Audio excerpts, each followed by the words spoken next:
mais uma aula não presencial do Colégio Diógenes de Castro Ribeiro. Eu sou o professor Cláudio, da disciplina Língua Portuguesa, e quero combinar com vocês uma coisinha bem pequena. Por exemplo, quando você estiver assistindo às videoaulas, anote todas as dúvidas que surgirem. Quando você estiver estudando na internet, algum site, etc., e surgir alguma dúvida, também anote para a gente. Quando você estiver fazendo os exercícios que eu propuser e surgir também alguma dúvida, anote também para a gente. Você fazendo assim, você vai poder participar melhor no grupo do WhatsApp. E aí lá no WhatsApp você vai mandar para a gente todas essas dúvidas. E na medida do possível, eu vou tentando resolver essas dúvidas. Se não der para responder na mesma aula, eu respondo depois, mas o compromisso é esse, eu vou tentar tirar todas as dúvidas. Para que isso? Para que continuemos gerando aprendizagem, porque na verdade a única coisa que importa é a sua aprendizagem. Essas aulas, sejam presenciais ou não presenciais, elas não terão nenhum sentido se não gerar aprendizagem para você. E é isso que eu quero fazer, eu quero participar da sua aprendizagem. Então me deixa te ajudar. Eu posso ajudar você se você tiver coragem de perguntar, de tirar dúvida, porque é quando a gente faz isso que realmente gera aprendizagem, tá bom? No mais, bons estudos para vocês e boa aula! Nossa aula de hoje é sobre versificação. No livro de vocês está na página 56, 57 e também a página 58. O título da matéria no livro de vocês é O Poema. Lembrando que isso é gramática, você pode copiar na parte de gramática. Claro que nós vamos aproveitar essa matéria em literatura, porque é uma matéria para melhorar a interpretação de poema, melhorar a interpretação de poesia. Até porque nós iniciamos lá em literatura a questão das cantigas trovadorescas e nós precisamos também entender essas estruturas. A gente só estudou o que era cantiga de amigo, o que era cantiga de amor, mas falta a gente entender todas essas estruturas também. E aí na página 56 do livro de vocês, leiam direitinho, gente, leia a teoria também. Não adianta só assistir às videoaulas, não adianta só fazer as atividades, é preciso você também ler a matéria. Leia a matéria, anota as dúvidas, claro, e aí vamos fazer as perguntinhas para tirar todas as dúvidas. No começo, vocês vão ver, o verso é cada linha do poema. Cada linha do poema, não importa o tamanho, a gente chama de verso. Cada linhazinha do poema. Cada conjunto de versos, a gente vai chamar de estrofe. Cada conjunto. Se tem uma estrofe, se tem duas, se tem três, isso pra gente é estrofe. Não importa quantos versos tem. Se tem um verso, se tem dois, se tem três, aí é uma estrofe. O conjuntinho, cada grupinho de versos, a gente chama de estrofe. E essa estrofe recebe nome justamente de acordo com a quantidade desses versos. Por exemplo, se uma estrofe tem só um verso, olha, um monóstico. Se tem 3 versos, é um terceto. Se tem 4, é um quarteto. Se tem 5, é uma quintilha. Se tem 6, é uma sextilha. E por aí vai, quer dizer, de acordo com a quantidade de versos. Dá uma estudada. É bom sim você saber isso, porque o nome ajuda você a aprender a matéria. Dá uma olhadinha. Na página 57, você tem a métrica. O que é a métrica? Em alguns materiais pode vir com o nome de escansão. Métrica é você fazer a contagem de quantas sílabas tem o verso. Quantas sílabas tem um verso? Essa vai ser a pergunta. E lembrando, não é sílaba gramatical. Não é a sílaba da gramática, mas é a sílaba do poema, é a sílaba da poesia. Então, até confunde o aluno às vezes, porque na gramática a gente acostumou a usar tanto a palavra sílaba, só porque aqui não é a sílaba da gramática. Nós queremos sílaba da poesia, sílaba poética. E essas sílabas poéticas são de acordo com uma regrinha que foi combinada entre os poetas de língua portuguesa, lembrando que essa escansão que nós vamos estudar só serve para a língua portuguesa. E aí na página 57 do livro de vocês, tem também como que nós vamos chamar esses versos. de acordo com essas sílabas. E de acordo com essas sílabas, ele pode ser monossílabo, dissílabo, trissílabo. Esses prefixos vai ser fácil para vocês, porque vocês já conhecem. Olha, no mundo do futebol nós temos campeão, bicampeão, tricampeão. Então esse negócio de tri, de penta, de octa, de hexa, vocês já conhecem esses prefixos. E nós vamos usá-los também na poesia. Então, se tem 5 sílabas, é um penta, ó, penta, 5, penta. Se tem... E aí eu pediria para vocês, até anotem aí no caderno de vocês, vocês vão precisar saber de cor mesmo o de 5, o de 7, o de 10 e o de 12. 5, 7, 10 e 12. 5, 7, 10 e 12. Por quê? Por quê, professor? Porque esses serão os mais cobrados. Os outros você tem que saber contar. Você tem que saber o nome, claro, mas prestem mais atenção nesses outros. Mas tem que saber. O de 5 é o pentassílabo, ele recebe o nome, às vezes, de redondilha menor, até pela questão das cantigas trovadorescas. O de 7 é a redondilha maior, que é o heptassílabo.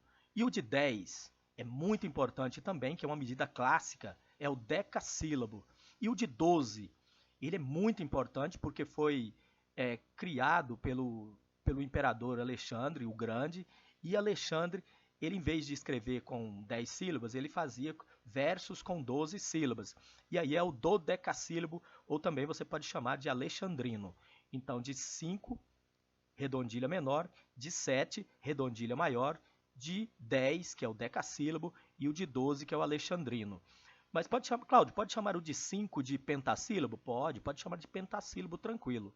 E o de 7 é o heptassílabo ou redondilha maior. E o de 7, gente, até no livro de vocês tem, ó, é a medida básica daquelas cantigas. Cantiga de amigo, cantiga de amor, é a medida básica delas. Ou às vezes eles faziam também a medida de 5.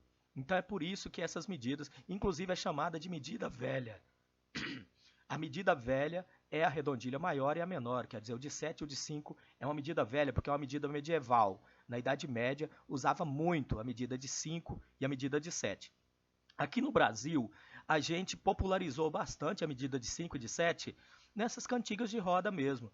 Fui no Tororó, buscar água, não achei. Ou aquela outra, o anel, se essa rua fosse minha, eu mandava ladrilhar. O anel que tu me deste, e por aí vai. Ou aquela outra, batatinha quando nasce.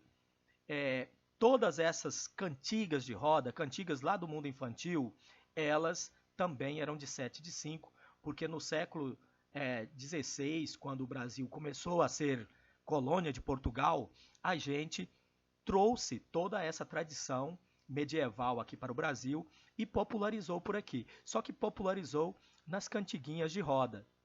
E o ano que vem, lá no segundo ano, quando vocês forem estudar o romantismo trouxe tudo que era popular, trouxe a medida das cantigas de roda para a literatura. Então, uma coisa que era lá da Idade Média voltou para a literatura depois, na época romântica. Então, é muito importante, sim, a medida de 5, a medida de 7. O de 10 nem se fala porque é a medida clássica, é a medida que foi usada por Camões e que foi usada depois, antes do romantismo e depois do romantismo, quer dizer, foi usada no barroco, foi usada no arcadismo, foi usada no parnasianismo, no realismo, só na época moderna, lá no século, já a partir do século XX, é que a gente começa a diminuir o uso do decassílabo, mas até hoje ainda tem muita gente que gosta de usar a medida de 10. O que nós vamos aprender nessa aula? Eu quero que vocês, além disso que eu já falei, eu quero que vocês saibam como que a gente vai fazer essa contagem de sílaba poética. Como que faz essa métrica? Como que faz essa contagem? Como que conta sem contar usando a gramática? É isso. A contagem de sílabas poéticas, ou também chamada escansão, ela também pode ser chamada de escansão, como eu disse. No livro de vocês está na página 57. E essa escansão, ou essa contagem de sílabas poéticas, Lembra o que eu falei, não é sílaba de gramática. Aqui nós temos um verso, é de um poema de um poeta que vocês ainda vão conhecer lá no terceiro ano do ensino médio. Alguns podem já conhecer, ele é um grande músico também, que é o Vinícius de Moraes, e além do mais, ele foi um dos grandes poetas brasileiros, e ele tem esse versinho aqui, ó, que é de um dos poemas, de um dos sonetos do Vinícius de Moraes, que é: de tudo ao meu amor serei atento. De tudo ao meu amor serei atento. Olha que é um verso muito ritmado, até por ele ser músico. E lembrando, gente, a contagem dessas sílabas, elas seguem a questão de fortes e fracas, de átonas e tônicas. A gente nem precisa chamar de átonas e tônicas, a gente pode chamar de forte e fraca mesmo. Forte é a tônica, fraca é a átona. Lembra comigo, toda palavra só possui uma tônica. Toda palavra da língua portuguesa só possui uma tônica, uma sílaba tônica e exclusivamente uma. Todas as outras dessa palavra serão átonas, serão fracas. Então, toda palavra da língua portuguesa só possui uma sílaba forte e as outras são fracas. São sílabas fracas. E quando tem só uma sílaba, tipo a palavra meu, aí nós temos que algumas são monossílabos tônicos. O que geralmente os monossílabos tônicos são os terminados em A, em E, em O, mas também tem outros, olha, como o meu. O meu é tônico, meu. Olha, é uma palavra muito forte, então é uma sílaba tônica. Tirando os que não são as átonas. As átonas, elas são fracas, tem os monossílabos átonos. O lo, o lá, o me, o te, são sílabas fracas. Agora as outras são fortes. E para fazer a contagem, então, das sílabas poéticas, olha, diferente da gramatical, vamos contar aqui esse verso gramaticalmente. Se fosse, seria aqui embaixo, até coloquei aqui para vocês, se fosse aqui, olha, de, tu, do. Aqui nós teríamos 12 sílabas. Olha, fazendo a contagem aí, aqui nós teríamos 12 sílabas. Agora, quando eu conto poéticas, quando eu conto sílaba poética, quando eu venho aqui e conto sílabas poéticas, aí eu já tenho apenas 10. Viram que diminui duas, mas sempre vai diminuir duas? Não, nem sempre. Aplicando você vai ter que aplicar a técnica. Você vai aplicar a técnica. São só duas regrinhas para você contar sílaba de poesia. Apenas duas regrinhas. E eu peço desculpa que hoje eu estou com um pouco de tosse. Não é o coronavírus, não precisa se preocupar. Mas é só alergia mesmo e eu estou com um pouquinho de tosse. É por isso que de vez em quando eu estou tossindo. É desagradável, né? Você assistir ao vídeo, à aula e a pessoa fica tossindo. Mas, infelizmente, estou com esse pequeno probleminha. Então, vamos lá. Duas regrinhas só. Pode anotar no caderno para você não esquecer. Primeira regra, você vai na última palavra do verso. Lá no atento, ó. Vai na última palavra do verso. Aqui no atento, ó. Vai aqui no atento. E qual a sílaba tônica de atento? Qual que é a forte? Lembra o que eu falei, só tem uma forte na palavra, só uma forte. As outras todas são fracas. Então, na palavra atento, olha, atento. Cláudio, eu tenho dúvida, eu não consigo saber onde está a forte. Faz aquela regrinha que a tia, né, a tia Marli, a tia Marli foi a minha professora, que a tia Marli ensinava. Chama a palavra, atento. Ó, atento, e você vai ver que o tem é o mais forte. Olha a outra aqui, ó. Serei, serei, serei, serei, chama ela. E aí você vai descobrir que o rei é a mais forte. Amor, amor, você vai ver que o mor é o mais forte. O meu já é tônico em si, o ao é átono. Tudo, ó, tudo, você vê que o tu é o mais forte. Então, vai na última palavra, anota aí, primeira regrinha, vai na última palavra e marque mesmo, marque com traço. Aqui eu marquei com a cor, mas você passa um tracinho embaixo dela. Marcou. O que estiver depois, olha aqui, o que estiver depois, você coloca entre parênteses. O que estiver depois da tônica, o tem é o tônico, o que estiver depois, você vai e coloca um parêntese, ó. Coloca um parêntese. Essa está descartada já, então o que tinha 12, o tó já foi descartado, então agora ela já tem só 11. E aí, segunda regrinha agora, você vai onde tem uma palavra terminando com vogal e outra começando, olha, O tudo termina com vogal, o ao começa. Presta atenção nela.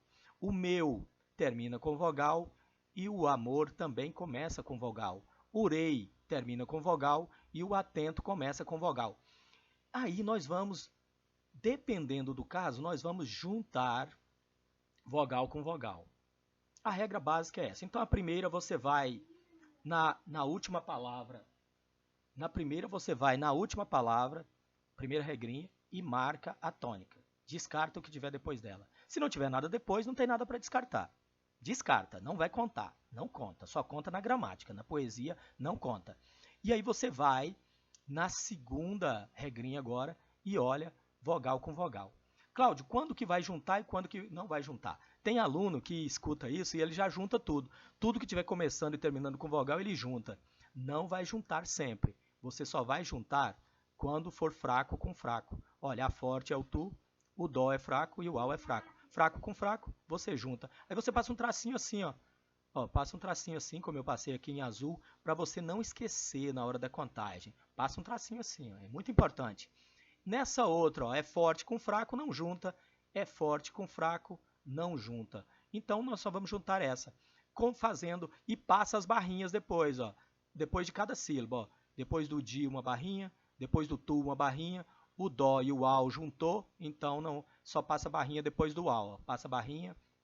O meu não juntou com o a, porque é forte com fraca, não junta. Passa a barrinha, separa o meu. Separa o a, porque ele não juntou com ninguém. Separa o mor, separa o si, separa o rei. O rei e o a não junta, porque é forte com fraca. Separa o rei, separa o a, separa o tem. E o tó a gente não vai contar, porque ele está aqui, ó, entre parênteses, porque ficou depois da tônica. Fazendo a contagem, ó, põe os numerozinhos embaixo também, viu? Olha, 1, 2, nós temos 3, temos os 4, o 5, o 6, o 7, o 8, o 9 e o 10. Outra maneira de contar é você contar no próprio dedo. Você vai nos dedos, ó, vai lendo o texto de acordo, mas é ler com ritmo, não é ler sem ritmo, não. Você vai lendo o verso com ritmo, ó. Di, tu, dau, meu, amor, se, rei, a, tem. O tó não conta. De novo, ó. Di, vai no dedo, ó. Vai no primeiro dedo, ó. No dedinho, ó. Di, tu, dau, meu, amor, se, rei, a, tem. Conseguiram aí? Façam o teste, testam alguns poemas aí que você vai conseguir. Aqui só para você copiar, deixar aqui um pouquinho, ó. Essas são as duas regrinhas. Anotem mesmo, anota essa parte aí, ó. Contar até a última sílaba tônica, né, que é a última sílaba forte, e a segunda regrinha, quando termina em vogal e a seguinte começa com vogal, você junta. Mas só junta se for você só junta se for fraca com fraca. Se for tônica com fraca, não junta, apenas fraca com fraca. Tá bom? E anota, vou deixar um tempinho, ó, só para você anotar, e você anota isso aí pra gente, tá bom? É muito importante porque eu vou cobrar de vocês em cima disso. É a partir disso aqui que você vai saber se é pentassílabo. Esse aqui, por exemplo, é um decassílabo. Olha, tem 10 sílabas, é um decassílabo. Se tivesse 5, era um pentassílabo ou redondilha menor. Se tivesse 7, era um heptassílabo ou uma redondilha maior. Se fosse o de 12, era o alexandrino. Se fosse de 6, era um hexassílabo, claro. Se fosse de 8, era um octassílabo. Não, você tem que saber os outros nomes, mas prestar mais atenção naqueles que eu pedi para você. De 5, de 7, de 10 e de 12. Deu tempo de copiar? Se não der tempo, você volta aí e copia, né? Bom, agora, mostrar rapidamente para vocês. Aqui nós temos o chamado poema de forma fixa. No livro de vocês, só está aqui no cantinho da página 57 e é o que nós vamos mais trabalhar, por enquanto, é o soneto. O soneto é um típico poema, olha, com 4 estrofes, 1, 2, 3, 4, ok, 4 estrofes direitinho, e ele tem sempre as 2 primeiras estrofes, elas têm 4 versos, quer dizer, 2 quartetos, e a terceira e a quarta, elas têm 3 versos, quer dizer, tercetos. Fácil de memorizar, olha. Tem 14 versos, 2 quartetos, 2 tercetos. 14 versos, 2 quartetos, 2 tercetos. É o nosso soneto. E ele é muito rígido também em outro princípio. Olha, por exemplo, ele é tão rígido que todos os versos têm 10 sílabas. Fica até fácil. Se cai um soneto na prova e pergunta quantas sílabas poéticas tem, vai ter 10. Aí você vai fazer a escansão. Se cair na prova, tem que fazer? Tem que fazer. Fazer a contagem direitinho, pelo menos de uma ou duas estrofes, para você ter certeza. Porque às vezes a pessoa escreveu em formato de soneto, mas ele não escreveu soneto de verdade. Se não tiver cada um com 10 sílabas, não é um soneto de verdade, aí não vale. Para ser soneto de verdade, tem que ter as 10 sílabas em cada verso. E tem que ser 2 quartetos, 2 tercetos. Tem que ser 14 versos. Se tiver 15 versos, já não é mais soneto. Se tiver verso com 11 ou com 9, não é soneto. É poema, mas não é soneto. Não deixa de ser poema, não deixa de ser poema, porque a medida está diferente, mas não é mais um soneto, já passa a ser um poema simples. Para ser um poema de forma fixa, tem que realmente ser fixo, ser rígido. Outra coisa muito rígida do soneto, o tipo de rima. Lembra que a rima é o final de cada verso, é o final igual. Ó. Você tem aqui o er, você tem aqui embaixo o er. Você tem o ente, você tem o ente. Você tem o er aqui de novo, você tem o er, você tem o ente, você tem o ente. Você tem ad, você tem ad. Você tem or, você tem or. Você tem or aqui de novo e você tem ad. Ou seja, são os finais, aqueles finais coincidentes no final de cada verso, a gente chama de rima. Ela também pode ser interna, aqui não tem, mas eu poderia colocar aqui, ó, no meio do verso também. Ah, não, aqui tem, ó, o er, ó. Você tem o ver, você tem o er aqui. Isso é chamada rima interna, tá? Normal a rima interna. Dá um efeito muito legal a rima interna. Não é muito comum, mas pode acontecer de vir aqui no meio do verso, tipo eu falar, na janela uma moça tão bela me olhava. Ó, a janela com bela está rimando, então pode ser interna. A interna é essa, quando está no meio do verso. Mas o normal é aqui no finalzinho, os finais que coincidem. Amor é fogo que arde sem se ver, é ferida que dói e não se sente, é um contentamento descontente. O sente com o descontente está rimando. E aí os nomes dessas estrofes vão ser bem tranquilos para a gente, tá? Ela pode ser, no caso aqui, ela está sendo oposta, ó. Para fazer a contagem das sílabas, você marca um azinho aqui no final desse verso, ou seja, o er vai ser a. O ente, que é o segundo final de verso, agora não pode ser a, ele vai ser b. Como aqui tem ente de novo, você torna a marcar B. Como aqui tem er de novo, você volta a marcar A. Aqui você marca A de novo, aqui você marca B, aqui você marca B, aqui você marca A. Aqui já veio um final agora diferente dos dois, então você marca C. Aqui você marca D, aqui é ele de novo, marca C, aqui você marca D, aqui marca C e aqui você marca D. Marcando assim, a gente consegue ver os nomes dessas estrofes.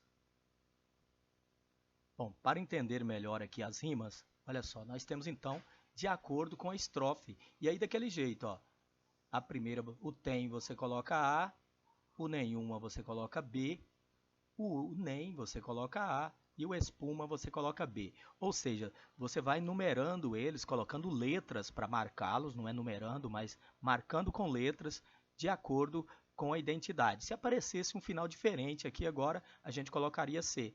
Essa rima recebe o nome de cruzada. Isso aqui é muito importante. Ó. Então, ó, porque é A, B, A, B. Ela se cruza. Então, A, B é cruzada. A próxima, olha, você tem um A, você tem turno, que é outro A, você tem B e você tem B. Quando você tem A, B, B, a gente diz que elas são paralelas. Quando você tem um A e você tem um A lá embaixo, e você tem dois Bs aqui no meio, então você tem A, B, B, A. A, B, B, A. Aqui ficou grudado, não grila com isso aqui não, era meu pensamento, e aí grudou. Nesse caso você tem uma intercalada ou interpolada. que também muitas vezes o pessoal chama de oposta, é a mesma coisa. Aqui você tem a rima que ela é diferente, ó. Você tem ela interna aqui, você tem aqui e aqui você não tem. Ó, luz com cruz, querida, e aí tecida, querida, bendita, ela é uma chamada rima encadeada, porque o início rima com o meio. Ela tem interna e tem externa ao mesmo tempo, ó. Então ela é uma rima encadeada. Você tem a mista, que é toda misturada, ó. Você tem A com A, aí aqui você já tem um B, aqui você tem um C, aqui você tem um D, e aí você tem um E, você tem um FF e vai misturando tudo. Então essa é a rima chamada misturada. Quando não houver rima, você vai chamar de verso branco. Sem rima, verso branco. Sem rima, então, o verso é branco, tá bom? E o poema tem que lembrar que ele ganha vida quando ele é lido em voz alta. É justamente por isso que tem essas técnicas de colocar rima, essas técnicas de fazer a contagem de sílaba, tudo isso faz gerar o que a gente chama de ritmo, que é ficar agradável ao ouvido.